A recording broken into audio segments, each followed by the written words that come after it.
a quick video on how I might use the Epic Blog 1-year editorial planner. Okay, let's get started.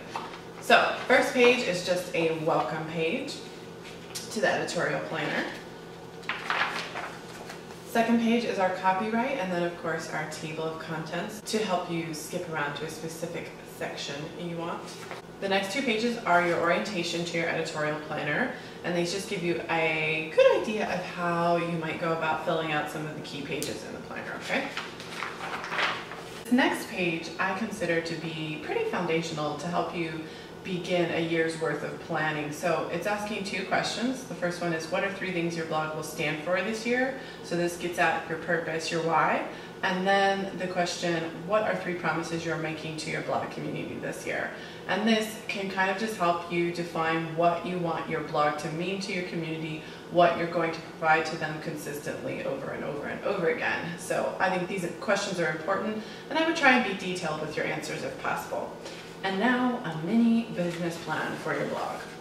So this kind of gives you a few little instructions on how to fill out and use your business plan. And then we just get started. So your brand summary statements, like your vision statement, mission statement, and culture statement. And then, if we can pull it the page, goals and objectives. So your blog objectives, keys to success, your future expansion plans. This is a checklist of different platform and reputation goals with some room to add some more at the end if you think of other ones. And then your blog monetization, so your product, services, and other monetization. So this gives you a place where you can check off the ones that you intend or add some extra ones, and then just actually give some details on the types of product, services, and other monetization that you want to do. Your reader attraction strategy, so your acquisition strategy for readers, and then what are you going to do to retain your readers and create community once you're done. And under each section you'll see a little bit of instruction, a sentence or 2 of instruction under each section in your business plan. Social media strategy, online non-SM, so non-social media strategy, even though it's still online. And then your offline promotion and growth strategy. And then your brother, aunt, and cousin blogs. Brother being blogs that are in the same area, industry that you are, and they have similar audience sizes, so just kind of keeping track of them, seeing what they do, keeping them in mind for collaborations that you might want to do with them. Aunt blogs are people in your same industry again, but they have an audience or income size that you are trying to reach in the future.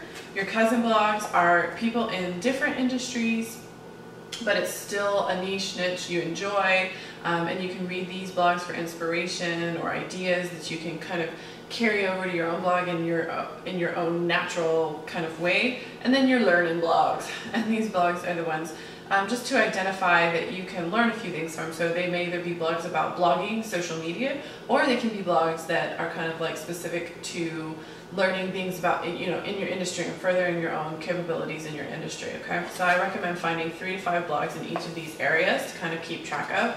I would load them into my Feedly or Blog Loving, whatever it is that you use to kind of keep track of other blogs and keep up to date. And now a bit about your ideal readers. Okay, so the ideal reader survey and summary, this is just a few questions, a few pages of questions about your ideal reader. I think they get into some good questions from habits, preferences, your regular demographics, even just their social habits. And then when you're done with the survey, I recommend writing an ideal reader brief, which is a summary of their characteristics. It's a description of them. You could even name the person, and I really feel it will help you write blog posts to that person, and social media posts and emails and whatever kind of products or anything you're creating for that person. I think having that ideal reader brief in mind before you get started on each post is a really great idea. And now for your blog post process and style. So this is a page where I would take some time over the next few weeks to kind of really record and think about the process you go through when you're creating a blog post. And then I would write the steps down here once you have them in the order that you really like them, so that each time you go create a blog post, you can make sure you're doing each thing on your list. You're not forgetting anything. So maybe the first step you take is to grab a post idea from your editorial plan or your theme that month, and then maybe you give it a title, and then you outline it, and then you create an image for it, and then you fill in the outline, and so on and so forth, okay? All the way down to when you promote it on social media or schedule its constant, promotion on social media for the next year, whatever it may be, okay? Your blog post categories, I think this is just a great place to write down and make sure you're very solid on what your actual categories are, instead of being like me. I for the first year or so, I just kept adding category upon category as I was making my blog, until I was like, I don't even remember, 33 categories deep or something. This doesn't make sense. So just really identify your main categories here. Your blog post image styles. This is a great place to actually sketch your physical blog post image styles that you want. What do you want them to look like? Or you can just sketch your entire homepage if you're building from scratch at this point. Some people decide to have one blog post image style for all their blog posts, or some people decide to have different image styles for the different categories. So there's plenty of room here to draw out your ideas for that. Okay, the things that scare you are the things you'll build your legacy on. My little quote here, because I totally believe it. Sometimes this blogging, especially making money or a business out of your blog, can be very scary. But have no fear, I hope this planner helps make it a little less scary. So anyway, how to use your monthly theme pages is next. So this just gives you an idea of how I might fill them out. And then of course we have to introduce. And now for your monthly theme, goal and income planning, whatever, I can read. Alright, so these are your monthly theme pages, and what I would do, so they're left blank so that you can start in any month of the year. So I'd write up here April, and then I'd write the theme that I'm going with. So I'm thinking, okay, April is tax time in the US. So I would put maybe, let's expand it beyond taxes, maybe get your money right, okay? And so maybe my theme, get your money right for the month, means I'll focus on all things money. So I will talk about taxes for solopreneurs, but also I will talk about maybe money management in general, the types of accounting that you can do when you're in the US, the types of accounting software that you can use, maybe common deductions that you can take for your taxes, etc. So I'd write down all my little content ideas in this section. Now here's the deal.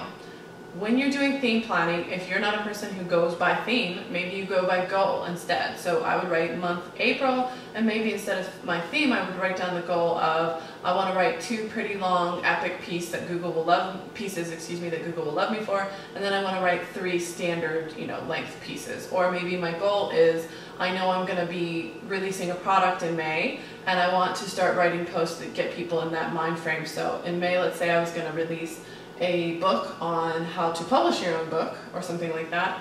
Then in April, I might start doing content ideas that are like stories of people who publish their own book, benefits of self-publishing, etc., so that I could lead people up to this launch of something in May, okay? So that's kind of like a theme, but it's really based on a goal. The goal is get people interested in self-publishing and how to go about it, so that when I announce this new class in May or this new book or whatever it may be, people are already in the mood for it, so on and so forth. So I might plan 3 to 6 months at a time. If you have enough time and content and energy to plan 12 months at a time, then go for it, definitely. And that's why I kind of always recommend using pencil, as you see here, because you can always come back and erase and change your mind later, okay? So next page is where your actual monthly calendar planning pages start, okay? So I would recommend writing out the month, April, and then your theme or your goal over here, so get your money right. And then obviously you can make any notes here, but then you're just gonna fill in your dates, 1, 2, 3, 4, etc.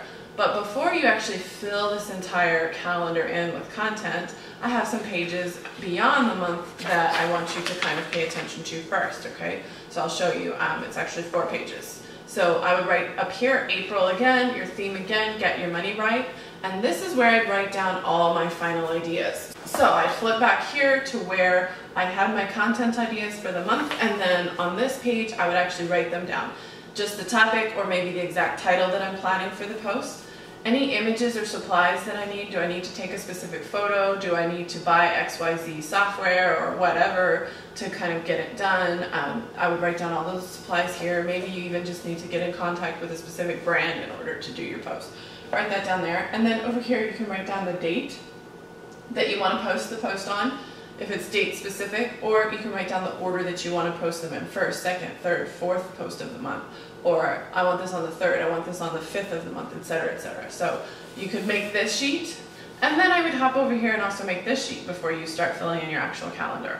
You can plan all the content you plan to email out to your email list that month, and you just want to make sure that it kind of complements what you're talking about on your blog.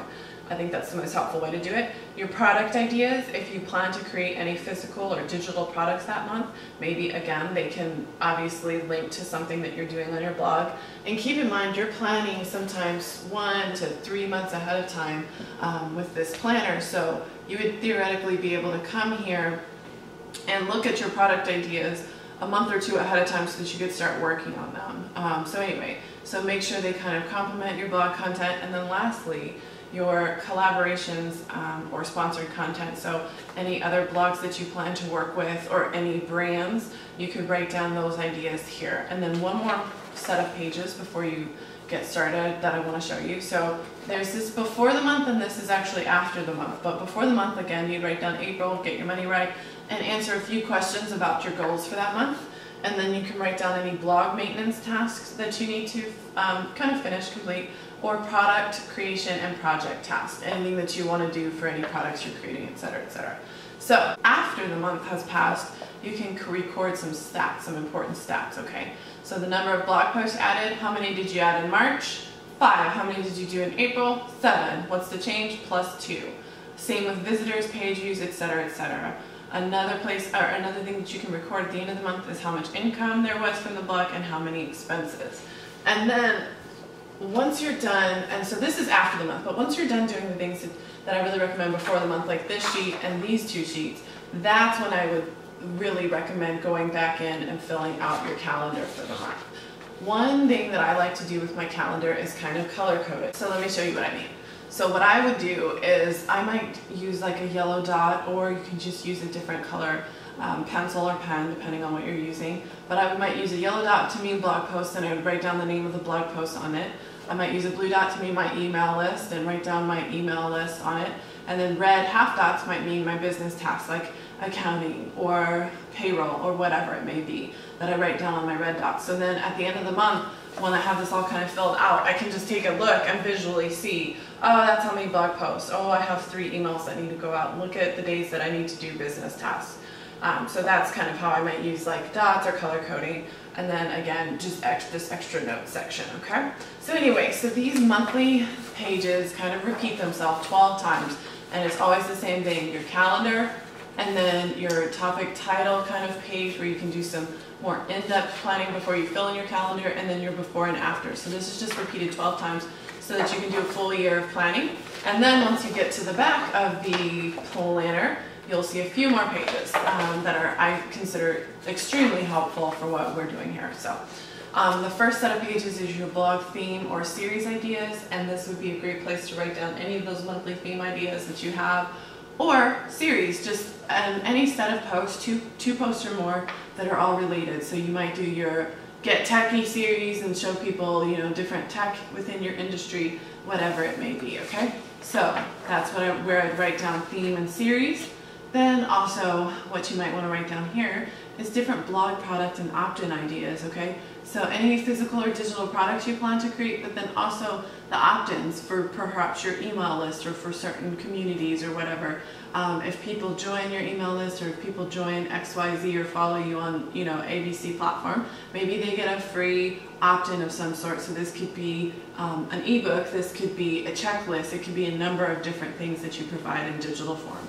Okay, send in blog collaborations and sponsored post ideas if you plan to work with other bloggers or other brands. This would be a great idea, or a great place to write those down. And then there are several pages for blog post ideas, enough for each day of the year. And this would be just a great place to, you know, you want to kind of keep them all in the same place. That way you're not like repeating yourself, and definitely not forgetting anything, I think is the most important. So there are several pages for you to write down your blog post ideas. And then the last 2 real pages of our planner here are the blog accomplishments and the logins, and I'll explain these. So this year's blog accomplishments, this is kind of what helps you kind of see your changes and your accomplishments over time. So you would write down your months, April, May, June, so on and so forth, the theme that you did that month, and then give it a grade, you know, B+. Really liked it, it was good, it was great with the community, but there are some things that I would change if I ever do something similar again. So, you know, and maybe this one got a C, and you know that you're not going to try something like that again, or you need to make major changes. Maybe this was an A, so it's something that you kind of want to repeat again. Visitors, the number of visitors, the number of page views, and then also any income or expenses for your blog. So you can take a look at it over a 12-month time period and go, man, look at this progress, this is awesome, or I got my expenses down, or maybe my expenses are raising considerably, but so is my income, whatever it may be. And then lastly, your affiliate and blog logins. If you're anything like me, you have a ton of different accounts for your blog, for your account, for your affiliates, for social media, all kinds of stuff. So you'd write down your account, the URL that you log in at, your username, and then either your password if you're okay with this being in here, or just a hint for your password. So some secret code only you understand. So you can write that down there so you can have all of those in the same place and never forget them. And then lastly is just a thank you page. So I hope that you all enjoyed this and got a better idea of how to maybe use this planner. So thank you for checking out the video. And if you have any questions, you can totally leave them in the comments. Okay, bye.